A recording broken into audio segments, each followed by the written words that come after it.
இவரோட முக்கியமான கெரியர்லலாம் மதுரை இருக்கும் சைடு ப்ரோ. கில்லி, அப்புறம் வந்து இப்ப ஜனநாயகன், மெர்சல் எல்லாத்துலயுமே பிளாக் பஸ்டர்ஸ்லாம் வந்து அந்த மதுரை வந்து பின்னி பிணைஞ்சிருக்கும். அண்ணே அந்த பிரகாஷ் ராஜ் அந்த இன்ட்ரோ சீன் இருக்குல்ல, அந்த வயக்காட்டுக்குள்ள போவாங்கல்ல கடலை திருட. கடலை ஆமா. அந்த சீனு ஃபுல்லாவே குபீரா இருக்கும்ண்ணே டயலாக். அத குபீர் ஆக்குறது யாரு தெரியுமா?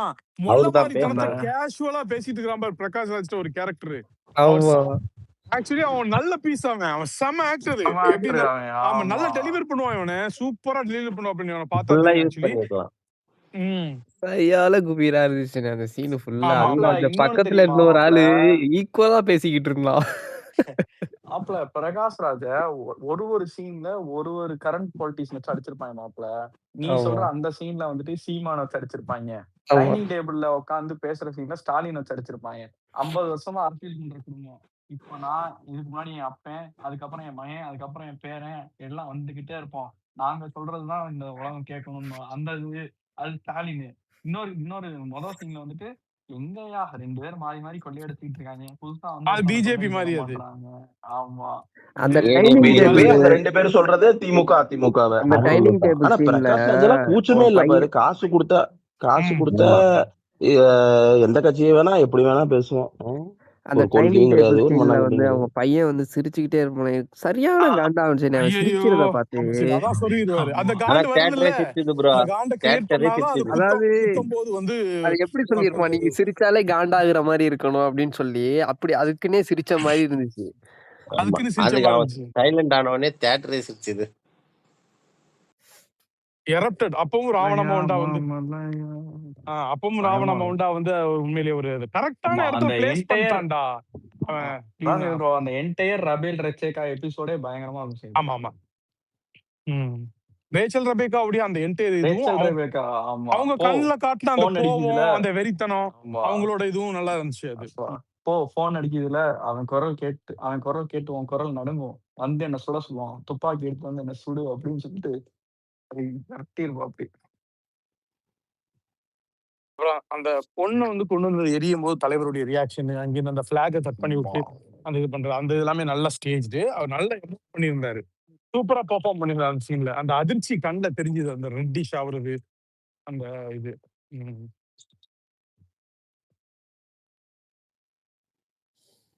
அதான் அந்த டெம்ப்ளேட் மாஸ்ன்றது வந்து பக்கத்துல வந்துட்டு ஒரு கிளாஸ்ல தண்ணி எடுத்து வைக்க சொல்லு.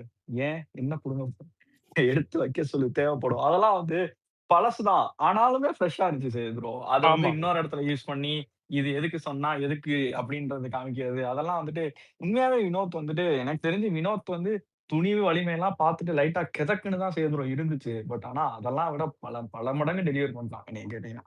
அந்த இந்த சீன் இருக்குல்ல, மலையில போய் அடிச்சுக்கிட்டு அந்த மலை கிராமத்துல போய் அடிப்பானுங்க. அப்ப வந்து ஒரு லேடி சொல்லுவாங்க, என் உயிரே போனாலும் வந்து இங்க இதை விட்டு போக மாட்டோம் அப்படின்னு ஏதோ ஒண்ணு சொல்லுவாங்க. அப்ப சாவுடி அப்படின்னு எட்டி உதப்பான்ல. அதெல்லாம் வந்துட்டு ஒரு கேஜிஎஃப் கைண்ட் ஆஃப் இதுதான் என்ன சொல்றது, நல்லா பத்தி வருது. ஆமா அப்படின்னு சொல்லும் போது வந்துட்டு ஷார்ட் பிடிச்சிருக்கான் பாரு இவனே அவன்.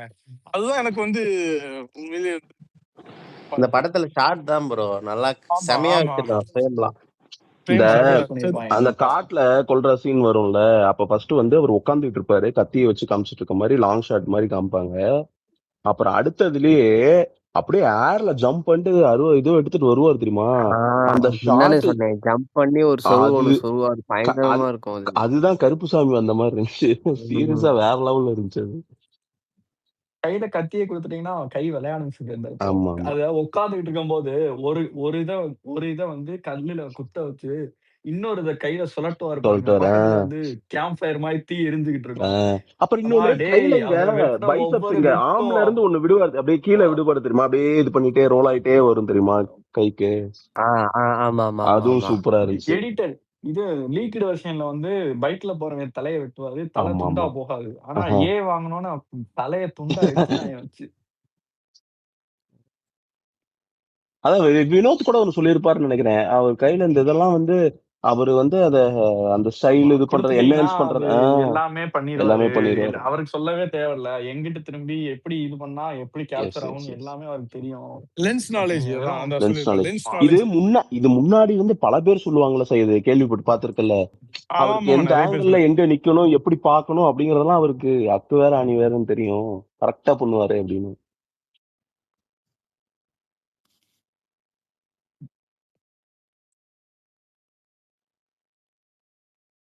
சேகர் மாஸ்டர் வந்து கொளுத்தி விட்டான் உண்மையிலேயே. அவன் நல்ல அதெல்லாம் நல்லா எக்ஸ்பீரியன்ஸ் தானேண்ணே. எக்ஸ்பீரியன்ஸ். ஆமா ஆமா. எக்ஸ்பீரியன்ஸ் தான். அந்த ரோலெக்ஸ் சொல்லுவான் தெரியுமா ஒரு டைலாக், அது அண்ணனுக்கு சார் கரெக்டா செட் ஆகணும். ஒன்னும் சும்மா அப்பனோ பாட்டனோ தூக்கி கொடுத்துர்ல அப்படிம்பாரு தெரியுமா, அந்த மாதிரிதான். சும்மா வரல.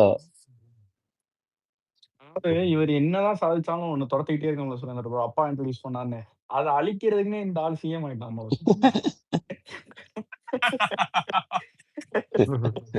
எப்படி ப்ரோ இப்படி ஒரு வாழ்க்கை உட்கார்ந்து வந்து நீல் எழுதுனா கூட இப்படி ஒரு சரித்திரத்தை எழுத முடியாது போல. அப்படி ஒரு சரித்திரத்தை கண்ணு முன்னாடி எழுதிட்டு இருக்க அப்படி உட்காந்து. நினைக்க மலைப்பாத்தான் இருக்கு சாமி. இருந்து இருக்கு அவர் கண்ணு அதாவது இவங்க எல்லாம் கண்ணு முன்னாடி ஒண்ணு நடந்துகிட்டு இருக்குல்ல, அதெல்லாம் வந்துட்டு அவர் ஃபேனா இல்லாம இருக்கிறதுனால அவங்களுக்கு அது சாதாரணமா இருக்கா இல்லையான்லாம் தெரியல. இவர் சிஎம் ஆன சாதாரணமாலாம் இல்ல. மேக்னிடியூட்லாம் அவங்களுக்குலாம் ஜீரணிக்க முடியல. அவங்களுக்குலாம் சகிக்க முடியல இந்த இதை. அவ்வளவுதான். சாதாரணமாலாம் இல்ல. இல்ல ப்ரோ. அவங்களுக்கு பெரிய 60 விஷயம். வருஷம் 60 வருஷம் 2 கட்சி மாறி மாறி வந்திருக்கு. அதாவது மொத்த இந்தியாவிலேயே தமிழ்நாட்டுல இருக்க ஸ்டேட் பார்ட்டி பவர் வேற எந்த காம்பவுண்டுக்கும் கிடையாது. தமிழ்நாட்டோட ஸ்டேட் பார்ட்டி மாதிரி வேற இந்தியால இருக்க எந்த ஸ்டேட்டுக்கும் அவ்வளவு பவர் கிடையவே கிடையாது. அப்படிப்பட்ட ஒரு ஸ்டேட்ல உட்காந்து 60 வருஷம் துவோபோலியை அடிச்சு நொறுக்கிட்டு சிஎம் ஆகி உட்கார்ந்துருக்காரு. அவர்கிட்ட போய் சூப்பர் ஸ்டார் தான் பெருசு, சிஎம் பெருசுன்னு சொல்ற ஜோக்கெல்லாம் வந்துட்டு எனக்கெல்லாம் ஒரு பக்கம் வந்து பார்த்தோன்னு அன்னைக்கு 70 வருட பாரம்பரிய கட்டமைப்பு பலம், இன்னொரு பக்கம் கஜானாவை கையில வச்சிருக்கிற குபேந்திரர்கள். இந்த மாதிரியான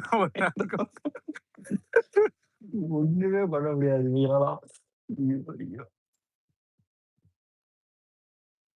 நாளைக்கு 108 விட்டான்னு வச்சுக்கோங்க. 108 சீட்டு 108 கோடி ஜாலியா வந்துட்டு ரிட்டையர் ஆயிடலாம் சினிமால இருந்து.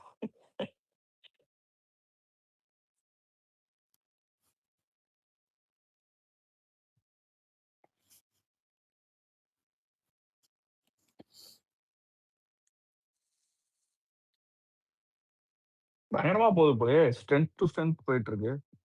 பிஎம்எஸ்ல எல்லாம் வந்துட்டு நாளைக்கு பயங்கரமான டே லோடிங் போல. அதாவது பெஸ்ட் டே நாளைக்கு தான். ஃபர்ஸ்ட் டே பீட் பண்ணிருன்னு நினைக்கிறேன்.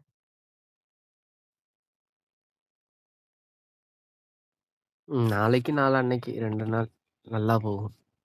கண்டிப்பா. இன்னும் ஏலாம் கொடுக்காம கொஞ்சம் ஃபேமிலி ஃப்ரெண்ட்லியா யூஏ எல்லாம் கொடுத்துருந்தாங்கன்னா இன்னும் நொறுக்கலா போயிருந்திருக்குமாப்ல. ஃப்ரைடே சண்டே ஃபேமிலியோட போறேன். லேடிஸ் கொஞ்சம் நிறைய இடத்துல மூஞ்ச சுழிச்சிருவாங்களோன்னு லைட்டா ஒரு பயம் இருக்கு. கொஞ்சம் இடத்துல கொஞ்சம் ஓவர் போர்ட் வயலன்ஸ் சொல்றியா? வயலன்ஸா இருக்கட்டும். ஆமா கொஞ்சம் ரொம்ப நிறைய இடத்துல எல்லாம் உட்காந்து சுருன்னு சொல்லிட்டு இருக்காரு அவரு. அதெல்லாம் பிரச்சனை இல்ல இவனே. இந்த சீன் தான், அந்த டைனிங் டேபிள் சீன் தான் ஒரு மாதிரி இருக்கும். எனக்கே ஒரு மாதிரி இருந்துச்சு அது கேட்க. அது ஃபுல்லா மியூட் மாப்ல. உங்களுக்கு மட்டும்தான் அது. உனக்கு கேட்டவனுக்கே அப்படின்னா அது தமிழ்நாட்டுலலாம் அது வாய்ப்பே கிடையாது. இங்க வந்துட்டு எந்த மியூட்டும் கிடையாது. ரொம்ப அப்சர்டா எல்லாமே சும்மா பிரகாஷ்ராஜ் சொல்லிட்டே இருப்பான். நிறைய இடத்துல அதை பத்தி சொல்லுவான். அது கொஞ்சம் தூக்கி இருந்திருக்கலாம் வினோத் கொஞ்சம். எனக்கு அப்படியெல்லாம் தெரியல இவனு. அவன் வந்து வெர்பலா வந்து அந்த பொண்ணு லேடிஸ்க்கு ஒரு மாதிரி பாப்பாங்க. சரி ப்ரோ, அது நம்ம ஒரு மாதிரி கன்சீவ் பண்ணுவோம், லேடிஸ் ஒரு மாதிரி கன்சீவ் பண்ணுவோம். நீ பாருங்க இங்கே வந்துட்டு உங்களுக்கு இந்த இடத்துல அந்த இடத்துல வரும். ரச்சல் ரெபேக்கா வர சீன்ல ஒண்ணு வரும். அப்புறம் வந்துட்டு இந்த ஒரு ஒரு ஒரு ஒரு சாமி ஆடுற ஒரு பாட்டி உட்காந்துருக்கும். அந்த பாட்டிலையும் போய் இவ்வளவு துணிகளா உருவிட்டீங்களான்னுவான். இல்ல அந்த சீன் வந்து அதெல்லாம் அவன் சொல்லி அந்த அப்ப அதெல்லாம் அவன் பேசி அதுக்கப்புறம் அந்த குத்துறப்போ அது வந்து கரெக்டா மேட்ச் ஆகும். அவர் வந்து குத்துறப்போ அவன் பையனை கொல்றப்போ.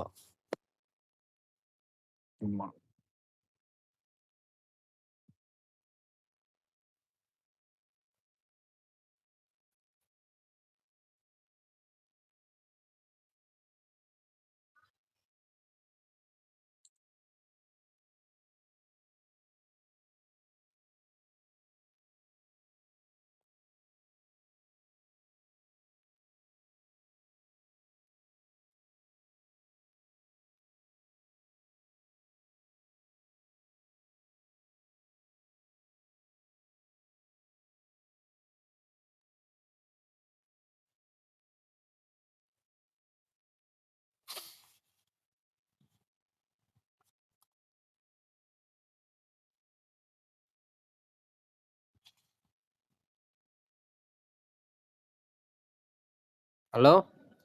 ம். சொல்றா சொல்லு. சுரேந்தர் என்ன லிசனருக்கு போய் சனம் சட்டி போய் எல்லாரையும் செருப்பால அடிச்சு விட்டுருக்கு போல. அதான் பதவரஞ்சிட்டு. பார்த்துட்டு இருந்தேன். அதனாலதான் கொஞ்சம் ம். மௌனம் ஆயிடுச்சு.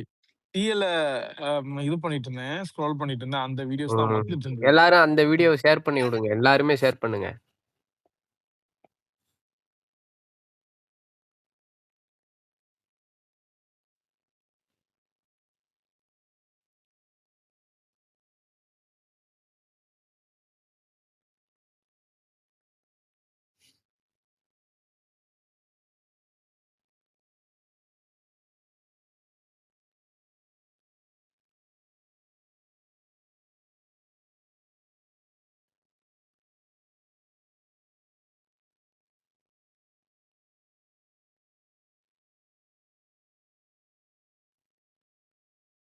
புரியல. நீட்டுக்காக விஜய் என்ன செய்யணும்? போராட்டத்துக்கான நோக்கம் தான் என்ன இவங்களுக்கு? அ விஜய் தான் நீட்ட கொண்டு வந்தாரா? அப்படி அது ஓகே. விஜய் மாப்ள நீட்ட நீ கொண்டு வந்திருந்தா. போராடு மாப்ள. நான் வேணான்னு சொல்லலடா. நீ யார எதிர்த்து போராடணும்னு அதுதான் உனக்கு அதுதான் தெரியல. என்னோட கேள்வியே. விஜய்ய எதிர்த்து நீ போராடி என்ன ஆகப் போகுது இந்த விஷயத்துல? எனக்கு புரியல. விஜய் தான் நீட்ட கொண்டாந்து இப்ப நான் வந்து நீட்ட வந்து ரத்து பண்ண மாட்டேன்னு விஜய் தான் தலைகீழ நிக்கிறாப்லயா? விஜய்யே சொல்லிட்டாரு. இந்த அரசு வந்து நீட்ட ரத்து பண்ணணும் அப்படின்னு இந்த அரசு வந்து நிலைப்பாடு எடுக்குது. அறிக்கை விட்டாச்சு, எல்லாம் பண்ணியாச்சு. அமைச்சர்கள்லேருந்து எல்லாரும் தெளிவா சொல்லிட்டாங்க. இது ஃபேர் நீட்ட தாண்டி வந்து இந்த நீட்ட வந்து ரத்து பண்றது தான் ஒரே சொல்யூஷன். அத தாண்டி எக்ஸ்பைரி நான் இப்ப ரொம்ப சிம்பிளா ம். சொல்லிடுறேன். உங்களுக்கு வந்துட்டு பாத்தீங்கன்னா, இத வந்து ஸ்டேட் லெவல் பிரச்சனையா மாத்தி, இந்த அரசு வந்துட்டு பாத்தீங்கன்னு சொன்னா, இதுக்கெல்லாம் சரிப்பட்டு வராது. இதுக்கெல்லாம் இது பண்ணாது அப்படின்னு இத வந்து ஒரு பெரிய லெவல் ப்ரொடெஸ்ட்டா மாத்தணும்னு பாக்குறாங்க. ஆனா ஃபார்ச்சுனேட்லி இந்த ம். கொத்தடிமைகளுடைய இந்த நரேட்டிவ்க்கு அவங்களுடைய ஈகோ சிஸ்டம் மட்டும்தான் அத இது பண்ணுதே சொல்லிட்டு மொத்த தமிழ்நாடும் வந்துட்டு வெகுஜனங்களோ, பொதுஜனங்களோ இதுக்கு வந்துட்டு தயாரா இல்ல. ஏன்னா அவங்க இந்த நீட் டிராமால ரொம்ப டயர்ட் ஆயிட்டாங்க. நான் வந்தா நீட்ட ம். ஒழிச்சிருவேன் 5 வருஷம் சொல்லிட்டு எதுவும் பண்ணாம இருக்கிறது. அப்புறம் இந்த ஃபேக் போராளிகள் அவங்களுடைய முகத்திரையெல்லாம் கிழிஞ்சிருச்சு. அவங்கலாம் கொத்தடிமை என்னைக்கோ ஒரு அமீரா இருக்கட்டும், இந்த கும்பலா இருக்கட்டும், என்ன அவங்கலாம் வந்துட்டு பார்த்தீங்கன்னா எப்பவோ எக்ஸ்போஸ் ஆயிட்டாங்க. அந்த 5 வருஷத்துல பேசாத ஆட்கள் இங்க வந்து பேசிட்டு ம். இருக்காங்க அப்படின்னா, புரியுதா உனக்கு? 2வது இது தமிழ்நாட்டுக்கிட்ட இந்த பவர் இல்ல அப்படிங்கிறதும் தெரிஞ்சிருச்சு. ஓகேயா? மக்களுக்கு ஒரு ம். ஐடியா இருக்கு. 2வது விஜய் எங்கேயுமே நான் நீட்ட ஒழிச்சிருவேன். நான் வந்தா நட்டி நிமித்திருவேன். நான் எனக்கு ஓட்டு போட்டீங்கன்னா, என் ஆட்சி வந்துன்னா நீட் இருக்காது அப்படின்னு சொல்லவும் இல்ல. அவரு இத வச்சு அரசியல் பண்ணாம, இத வந்து ஸ்டூடண்ட்ஸ் கிட்ட எஜுகேட் பண்ணாரு. இதுல இருக்கிற பிரச்சனை என்ன? இத தூக்கணும். நமக்கு இது வேண்டாம் தான். அதுதான் நிலைப்பாடு. அத எப்படி அச்சீவ் பண்ண முடியும்? அதுக்கு வந்து பெர்மனன்ட் சொல்யூஷன் என்ன? டெம்பரரி சொல்யூஷன் என்ன? இப்ப வரைக்குமே கல்விய மாநில பட்டியலுக்கு கொண்டு வாங்கங்கிறத உறக்க முழக்கமா திமுக சொல்லவே சொல்லாது. ஏன் தெரியுமா சொல்லாது? ஏன் தெரியுமா? அத பேசவே பேசாது. நீ பாரேன். ஒன்லி நீ வந்து ம். என்னன்னா, ரூட் காஸ் அதெல்லாம் பத்தி பேசுறதே இல்ல. நான் வந்து பார்த்தேன்னு சொன்னா, நாளைக்கு நீ நீட்ட ஒழிச்சிருவ இவன. இன்னொரு எக்ஸாம் அவன் கொண்டு வருவான் இவன வேற முடியல. என்ன? அவன் வந்து வேற உனக்கு நீ வந்து நம்ம கல்வி அவன் கையில இருக்கிற வரைக்கும் எந்நேரமும் பதட்டம் தான். இன்னைக்கு ஒரு பிரஷர் குடுக்குறீங்க. அவன் ஒழிக்கிறான் நாளைக்கு அப்போ இது எப்படின்னு கேட்டேன்னு சொன்னா, என் எஜுகேஷன நானே டிசைட் பண்ணிக்கிருவேன். என் மக்கள் எங்களுக்கு ஓட்டு போட்டு இது பண்ணாங்க. அந்த மக்களுக்கு எது சரியோ, எங்க ஸ்டேட்க்கு எது சரியோ, இத்தன நாளா நாங்க ஒண்ணு புரொடியூஸ் பண்ணியிருக்கோம். குவாலிட்டியான டாக்டர்ஸ புரொடியூஸ் பண்ணியிருக்கோம். எல்லாம் பண்ணியிருக்கோம். ஓகேயா? எங்க மக்களுடைய நன்மை கருதி, எங்க மாநிலத்தில் கவர்ன்மென்ட் ஸ்கூலு, வில்லேஜ் கிராமப்புற மாணவர்கள் எல்லாத்துடைய நலனையும் கருத்தில் கொண்டு, நாங்க எப்படி எங்க பிள்ளைகள படிக்க வைக்கணுமோ, படிக்க வச்சுருவோம்னு சொல்றது தான் தீர்வா இருக்க முடியும். அப்படி இருக்கும்போது, கல்விய மாநில பட்டியலுக்கு கொண்டு வாங்கங்கிறத பிரதான முழக்கமா திமுக வைக்குதா? நான் சொல்றது வந்து, அவங்க அந்த இதுக்கு வந்துட்டு அக்செப்டே பண்ணலன்னு நான் சொல்ல வரல. பிரதான முழக்கமா வைக்காது. ஏன் என்று கேட்டால் 10 வருஷம் காங்கிரஸோட வந்துட்டு பவர்ல வந்து ஜாலியா இருந்திருக்காங்க. அமைச்சர் சென்ட்ரல் மினிஸ்டர் பதவிலாம் வாங்கி நல்ல சொகுசு வாழ்க்கைய வாழ்ந்திருக்காங்க. ஒரு நாளுமே காங்கிரஸ்க்கு அழுத்தம் குடுத்து ஒரு அமெண்ட்மெண்ட்ஸ கொண்டு வாங்க, கல்விய மட்டும் எங்களுக்கு மீட்டு தந்துருங்க ஸ்டேட்டுக்கு அப்படின்னு சொல்லிட்டு அவங்க கேட்டதே கிடையாது. புரியுதா உனக்கு? இன்னைக்கு அவங்க கேட்டிருக்கலாம்ல 10 வருஷம் பவர்ல இருந்தாங்கல்ல காங்கிரஸோட. நல்ல அட்டாச்மெண்ட்ல தானே இருந்தானுங்க. சென்ட்ரல் மினிஸ்டர் பதவிலாம் எல்லாம் வாங்குனீங்கல்ல. இதுதான் நம்ம திரும்ப திரும்ப சொல்லணும். அதனால இவங்களுக்கு அதுக்கான தகுதியே கிடையாது. சொல்யூஷன நோக்கி பேசவே மாட்டாங்க. வெறும் பாலிடிக்ஸ் அவ்வளவுதான். இப்ப என்ன விஜய்க்கு எதிரான ஒரு முழக்கத்த ஒரு மாநிலம் தழுவிய அளவுல உருவாக்க முடியுமா? என்கின்ற ஒரு அற்ப முயற்சி. அது தோல்வியில அடைஞ்சிட்டு இருக்குது அது. அதுக்கான ரீச்சே இல்ல. புரியுதா உனக்கு? ஜனநாயகன் ஓடுது. இவர் மாசு ஏறிக்கிட்டே வந்துட்டு போகுது. லீக் ஆன படத்தையும் வந்துட்டு பார்த்தோன்னா, இத்தனை லட்சம் பேர் வந்து பார்த்துட்டு இருக்கிறான். என்ன இவ்வளவு ஆதரவு. தியேட்டர் ஃபுல்லா செலிப்ரேஷன். அது வந்து திரும்புற இடத்தெல்லாம் அவரை கொண்டாடிக்கிட்டு இருக்கிறானுங்க. அதனால வந்து அவங்களுக்கு ஒரு காண்டு தாங்க முடியல. அதனால வந்து தன்னுடைய ஆற்றாமை, இயலாமை, பொறாமை எல்லாத்தையும் வெளிப்படுத்துறதுக்கு தன்னை ஒரு இன்டலெக்சுவல் புலித்திகளாவும், உலகமே ரெஸ்பான்சிபிளா பிஹேவ் பண்ணிட்டு இருக்குது. விஜயும், விஜய் ரசிகர்கள் மட்டும் இர்ரெஸ்பான்சிபிளா இருக்கிறாங்க. அப்படிங்கிற மாரி ஒரு ஒரு கட்டமைப்பு அவங்களுடைய ஆற்றாமையை வெளிப்படுத்திட்டு இருக்கிறாங்க. ஏன்னா உலகம் வந்து இயல்பு வாழ்க்கையில வந்து சொல்லல இல்லையா? என்ன ஒடிசி படம்லாம் நீங்க யாரும் பார்க்கலையா? அன்பே டயானா ஓடிட்டு இருக்கு. அதுக்கு டிக்கெட் ஃபுல் ஆகலையா? இதய முரளி யாரும் பார்க்கலையா? திரையரங்கு இழுத்து மூடுன்னு சொல்லாதுன்னா ஜனநாயகம் மட்டும் வேண்டாம்ங்கிறது. உனக்கு வந்து இங்க வந்து என்டர்டெயின்மென்ட் வேணாம் இப்போ. எல்லாரும் இதுல ஃபோக்கஸ் பண்ணுங்கன்னா, திரையரங்கு இழுத்து மூடு. ஷாப்பிங் மால் இழுத்து மூட சொல்லுங்க. கேம்ஸ் அது இதெல்லாம் நடந்துட்டு அதெல்லாம் இழுத்து மூட சொல்லுங்க. மெரினா பீச் இழுத்து மூட சொல்லு. கப்பிள்ஸ்லாம் வந்து 10 நிமிஷம் வரைக்கும் பொறுப்பு இல்லாம காதலிச்சுட்டு கடல போட்டுட்டு மெரினா பீச்ல சுண்டல் சாப்பிட்டுட்டு இருக்காதீங்க. இங்க வாங்க அப்படின்னு சொல்லிட்டு சொல்லு. எல்லா என்டர்டெயின்மென்ட்டும் உலகத்துல நடந்துட்டு தானே இருக்குது. நின்னுடுச்சா உலகம் அப்படி? இயல்பு வாழ்க்கை நடந்துட்டு தானே இருக்குது. ஏன்னா இயல்பு வாழ்க்கை யாருக்கும் ஸ்தம்பிக்கலையே. பிசினஸ் நடந்துட்டு தானே இருக்குது. என்டர்டெயின்மென்ட் பிசினஸும் நடந்துட்டு தானே இருக்குது. ஃபுட்பால் மேட்ச திரை கட்டி போட்டாங்கல்ல. மாசம் முழுவதும் அந்த ஃபுட்பாலோட மக்கள் எங்கேஜ்டா இருந்தாங்கல்ல. செமி ஃபைனல், ஃபைனலுக்குலாம் வந்து பெரிய பெரிய திரை கட்டி அதெல்லாம் போட்டாங்களா இல்லையா? எல்லாரும் பார்க்க தானே செஞ்சாங்க. அவர்கள்லாம் பொறுப்பற்றவர்களா அப்போ? அது இயல்பு வாழ்க்கையில உள்ளது. புரியுதா உனக்கு? ம். ஆமா.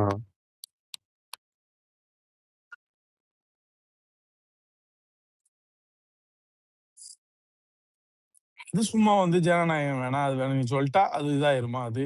அது படம் சம்பவம் பண்ணிட்டு இருக்குது தமிழ்நாட்டு ஃபுல்லா. உன் போராட்டம் நாங்க உன்னை எதிர்க்கணும்னு நினைச்சா தான் அந்த போராட்டமே வெளியில தெரியுது எக்ஸ்பெரி.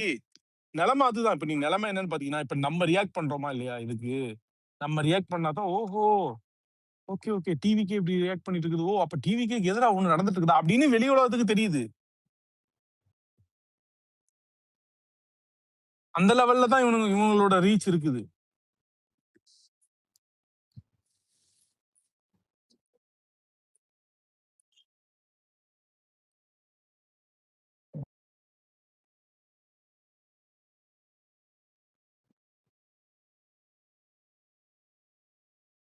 அதிகாரம் கையில இருக்கும்போது ஒரு மயிரும் புடுங்கல இவனுங்க. இப்ப நான் ஒரு ஒரு எக்ஸாம்பிள்க்கு சொல்றேன். இமேஜின் எ சினாரியோ.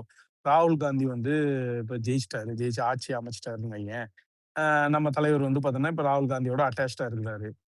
அவர் வந்து இந்த கல்விய மாநில பட்டியலுக்கு கொண்டு வரதுக்கு தேவையான எல்லா அழுத்தத்தையும் நட்பு ரீதியாவும் சரி, உணர்வுபூர்வமாவும் சரி, அல்லது தேவைப்பட்ட அழுத்தமும் சரி, இத மட்டும் எனக்கு நீங்க வந்து முக்கியமா பண்ணி குடுத்துருங்க அப்படிங்கிறத அது கண்டிப்பா எம்பசைஸ் பண்ணுவாரு. அ அது அத அடையறதுக்கு என்னென்ன தேவையோ அது எல்லாத்தையும் பண்ணுவாரு. உங்கள மாரி உட்கார்ந்து இங்க சலம்பிட்டு இருக்க மாட்டாரு. தன்னை பெரிய இன்டலெக்சுவல் மயிரா வந்து காட்டிக்கிற மாதிரியான ஒரு இத வந்து இது பண்ணிட்டு இருக்க மாட்டாரு. நீங்க வந்து அவங்களோட இருந்தீங்கல்ல, சோனியா காந்தியோட நல்ல அட்டாச்மென்ட்ல இருந்தீங்கல்ல, பவர்ல இருந்தீங்கல்ல, அப்ப என்ன புடுங்கிட்டு இருந்தீங்க? அந்த டைம்ல என்ட்ரன்ஸ் இல்ல அதெல்லாம் உட்ரு இவன. அந்த டைம்ல என்ட்ரன்ஸ்ங்கிற ஒரு பிரச்சனை வந்து பெருசா இல்ல. அது அப்படியே ஒண்ணு இருந்தாலும், அது வந்து ஸ்டேட்க்கு அந்த இத குடுத்துட்டாங்கன்றது. நான் என்ன சொல்றேன்னா, கல்வி உனக்கு வந்து கன்கரன்ட் லிஸ்ட்ல வந்துட்டு இருக்குதுல்ல. அது என்னைக்குமே ஒரு த்ரெட் தான் அப்படிங்கிற ஒரு ஒரு என்விஷன் இல்லையா? ஒரு தொலைநோக்கு பார்வை இல்லையா? உங்களால அது அத மாநில உரிமைக்கு அப்பாற்பட்டு அது இருக்குது. மாநில சுயாட்சிக்கு எதிரா அந்த இது நடந்துட்டு இருக்குது. எனக்கு இந்த என்ட்ரன்ஸ்ங்கிற அந்த பிரச்சனை அந்த டைம்ல இல்ல. ஏன்னா நமக்கு தமிழ்நாடு நம்ம ஸ்டைலுக்கு அத வச்சுக்கலாங்கிற அமைப்பு இருந்தது. அத நான் ஒத்துக்கிறேன். நான் அன்னெசசரி கம்ப்ளைண்ட்லாம் வைக்கல. அந்த அந்த இது வந்துட்டு திமுக ஆட்சி இருக்கும்போது வந்துட்டு சாரி திமுக அங்க இதோட இருக்கும்போது காங்கிரஸோட இருக்கும்போது அந்த பிரச்சனை இல்ல. கலைஞர்லாம் ஸ்கூல் இது என்ட்ரன்ஸ் எக்ஸாம் வச்சு பண்றதுக்கு தான் வந்து சாரி என்ட்ரன்ஸ் எக்ஸாம் இல்லாம +2 மார்க் வச்சு பண்ற மாதிரியான அமைப்பெல்லாம் 2006க்கு அப்புறம்லாம் கொண்டு வந்துட்டார். டிஎன்பிஎஸ்சி கூட அதெல்லாம் கூட ஒரு இது பண்ணிட்டு கேன்சல் பண்ணிட்டு அவர் 12th மார்க் வச்சு ப்ரொஃபஷனல் கோர்சஸ் படிக்கிறதுக்கான அதெல்லாம் நான் பாராட்டுறேன். அதெல்லாம் ஓகே தான். நான் என்ன சொல்றேன்னா, இவ்வளவு பெரிய மாநில சுயாட்சி பேசின இயக்கம், மாநில சுயாட்சி முழக்கத்த அண்ணா அண்ணா வந்துட்டு முழங்கிய அந்த இயக்கத்தோட ஆட்கள், கல்வி அங்க இருக்கிறது உங்களுக்கு உறுத்தவே இல்லையா அது? அத பத்தி நீங்க என்னைக்காவது நீங்க பேசியிருக்கீங்களா நீங்க? 10 வருஷம் காங்கிரஸோட இருக்கும்போது நீங்க அழுத்தம் குடுத்துருக்கணுமா வேணாமா? பதவி வாங்குறதுக்கெல்லாம் டெல்லிக்கு போயிட்டு போயிட்டு வந்தீங்களே. துண்ட போட்டு நெகோஷியேட் பண்ணீங்களே. இந்த துறைய தந்துருங்க, அந்த துறைய தந்துருங்க. அ இன்னைக்கு வந்தவரு சொல்றாரு. இதுதான் தீர்வு. இத ஃபோக்கஸ் பண்ணுங்க. இத எப்படி அச்சீவ் பண்ணுங்கிறத நம்ம பார்க்கணும் அப்படின்னு. இப்ப காங்கிரஸ் ஆட்சிக்கு வந்ததுன்னு சொன்னா நம்ம அண்ணன் பண்ணுவாரு. நாங்களும் பண்ணிருப்போம் நீ சொல்ல முடியாது. 10 வருஷம் நீ இருந்தியே. என்ன புடுங்குன நீ? 10 வருஷம் அவனுங்களோட தானே குப்பை கொட்டிட்டு இருந்த நீ. ஒரு வார்த்தை நீ கேட்கலையே. கேட்டதா செய்தி கூட இல்லையே அவன. கல்வியை மாநில பட்டியலுக்கு கொண்டு வர வேண்டும். கருணாநிதி, சோனியா காந்திக்கு அழுத்தம் அப்படின்னு ஒரு நியூஸாவது பார்த்திருக்கியா நீ?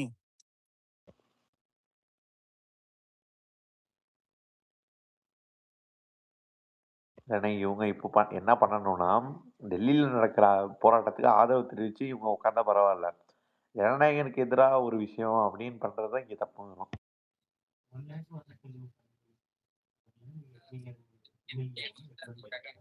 பண்ணிட்டு போட்டும் இவனே.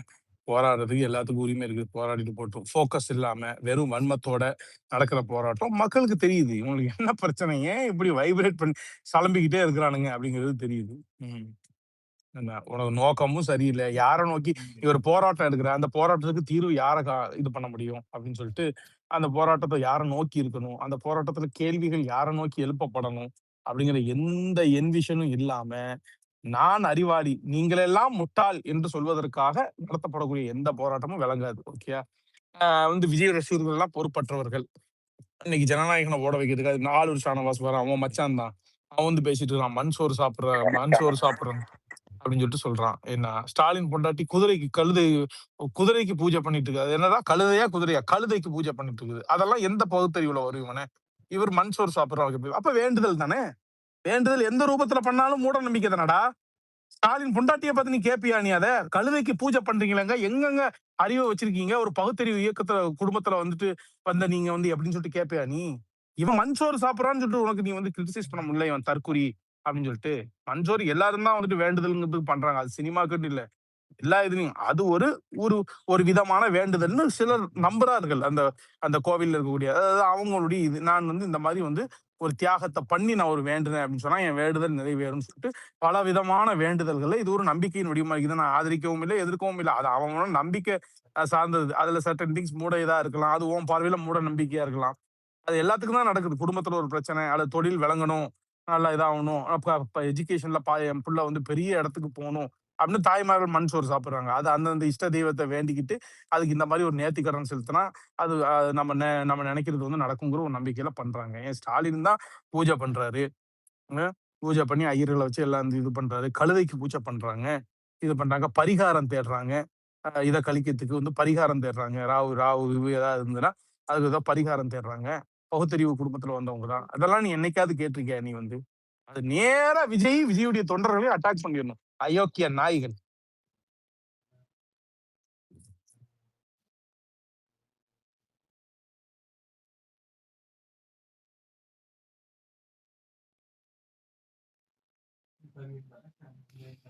நாளைக்கு வந்து ராஜ்மோகன், வன்னியரசு, வைகோ இவங்களுக்கெல்லாம் நீங்க பதில் சொல்லணும் நாளைக்கு.